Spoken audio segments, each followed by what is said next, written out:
down in Lake Wiley, just outside of Charlotte, and we're going to do a video that I haven't done yet before. We're going to do a Will It Run.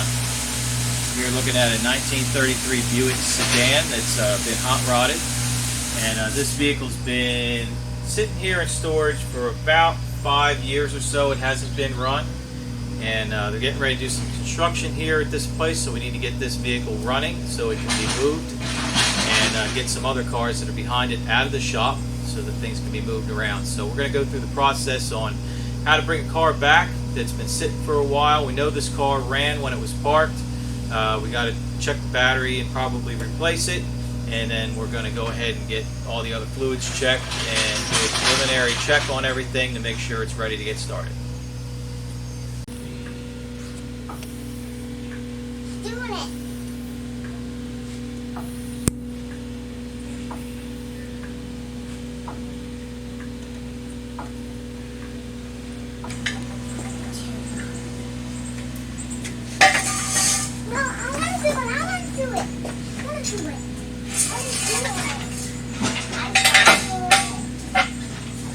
That's good, right there. Get the other one.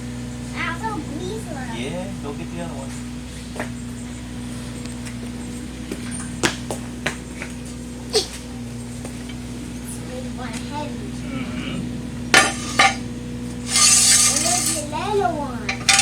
That's it. There's 2 of them. Yep. I got some more for you. I want to do it. We just need to get the front of it up. He's doing a back wheelie. It's doing a wheelie. First thing we got to do is get the car jacked up so we can find the battery on this car. On these older cars, sometimes when you hot rod them, it's hard to find a place to put the battery. And most of the time, the battery box will be made and put somewhere underneath the interior compartments. A lot of times there is an access panel inside to get to the battery, but this one, or if there's one there, that may be something we remedy in the future.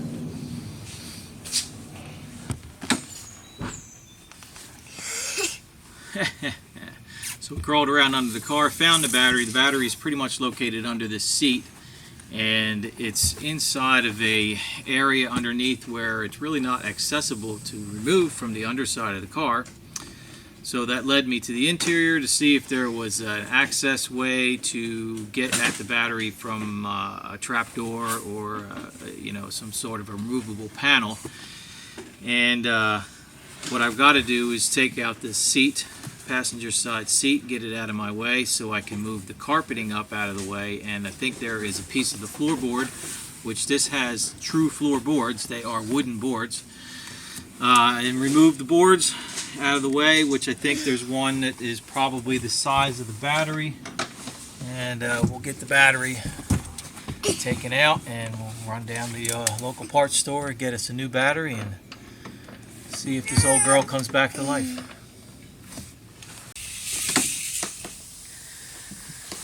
Okay, we've got the seat pulled out and moved back out of the way. The carpet does not have a cut in it to access here, but I can see there is a part of the floorboard that's up higher, where this obviously is a removable board. So unfortunately what I'm going to do, since this does sit under the seat, I'm going to go ahead and just slice the carpet in 2 spots. I'm going to put it inboard where it stays underneath the seat and it won't be an issue once it's put back down.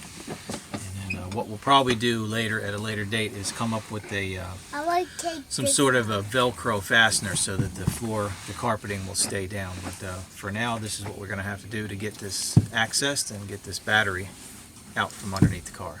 Papa. Yes, bud. Ma, I want to take this off. Nope, we're not going to take that off. All right, I need you to move your feet out of the way so we don't get I was tightening this up. You're turning that up. You're going to tighten that one up for me? Yeah. All right. We don't want the seat belts loosened up, do we? No. Okay, swing your feet over that way. Why is you whipping the carpet? Well, we're just going to slice it open here so we can see the battery underneath here. Whoa, battery! Watch your fingers. Oh. Where's the battery? Got everything glued down in here. Yep, this is, I thought, there's a little, looks like there's a panel here that pulls up to get at the battery. I don't know why they would have glued all this down right here, but I did not build this car. Oh, I can't say why. And there we are. There's the magical battery door. Where is it? Right here? See that? But I haven't taken this screw out right here. No, we don't want to take that screw out. But we have to make the, we gotta make the carpet open up, so watch your fingers. Okay. Oh, you get all of these carpets? Yeah, see, that's a pretty big doorway there. Yeah.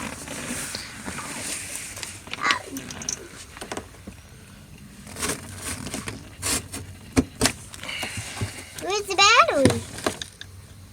The battery. Where's the battery?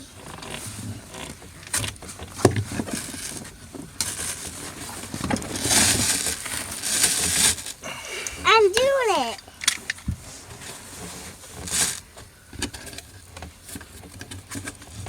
Oh, got a little latch there. There we go. Wow. And there's the battery.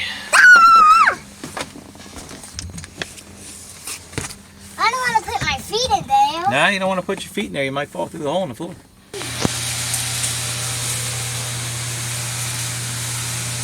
Okay, I've got the new battery installed, and this car is equipped with a master power shutoff inside the vehicle. I turned that on, heard the radio power up, so I know I've got some power going to the electrical systems now. Didn't see any smoke, so that's a good sign.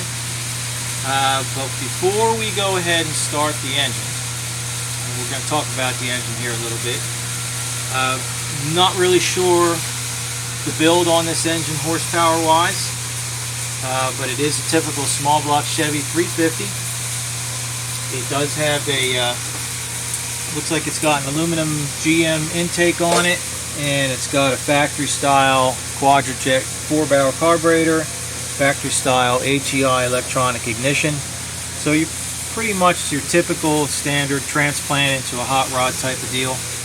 So we're going to go ahead and check all the fluids on this and make sure everything looks good before we try and crank it up. And what we'll do is unhook the power wire to our distributor prior to starting it and crank the engine around and get the oil pressure up. I'm not going to pull any plugs out on it because it did run fine when it was parked, so we'll give it a shot with the plugs the way they are. And once we got oil pressure, we'll plug the power back in on our ignition, fill the carburetor up with some fuel, and give it a crank and see what happens.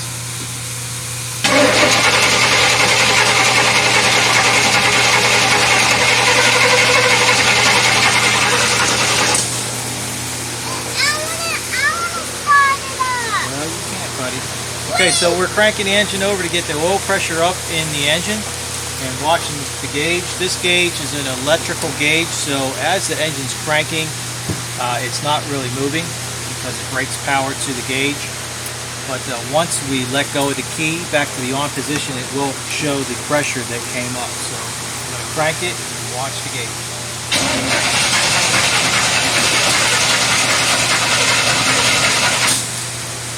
See, we had about 30 pounds of pressure. That's good for a crank. So we'll go ahead and we'll get the carburetor filled up and reconnect our power to the ignition and see if she'll fire off.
this was an easy one. As we knew, this car ran pretty good last time. When it was parked, the tank was fairly empty. What little bit of gas was left in there had pretty much varnished. It didn't smell great. So we did put some fresh gas in it. Filled the carburetor up first, which helped a lot. Pretty much cranked it. She fired right off. The only thing I have question on is the cooling system. There was a lot of gunk in the top of the neck where you put the coolant in at on this. So we'll have to address the cooling system at another time. But for right now, she runs and idles great. And we're going to take her down off the jack stands after we hook up a battery tender to the battery. So this way we keep the battery at a good charge rate and don't have to worry about the battery going dead again. And we'll see if she'll move in and out of the shop all right under her own power. Okay, we got the Buick back down on all fours. Had it running for a while, and one thing we found is the gas tank has a leak, and it's actually, the tank is leaking in the bottom corner or something, so we're going to have to pull the tank out at another time and take it and get it cleaned out and have it repaired so it can put back in. But this was a fairly easy one. Will it run? It ran without much having to do with it. So the owner is going to go ahead and pull the car outside so we can switch some things around. We got a car sitting behind it that we need to get out and take up to the shop and do another Will It Run on that one. That one will probably be a little bit more work. But this one went pretty smooth. So we're going to wrap this video up. Again, if you haven't subscribed, please subscribe to the channel. Hit that like button. Leave me some comments. If you like these videos, I can try and find some more cars to try and get running. See what we can do from there. But I appreciate everyone watching, and we'll see you again soon.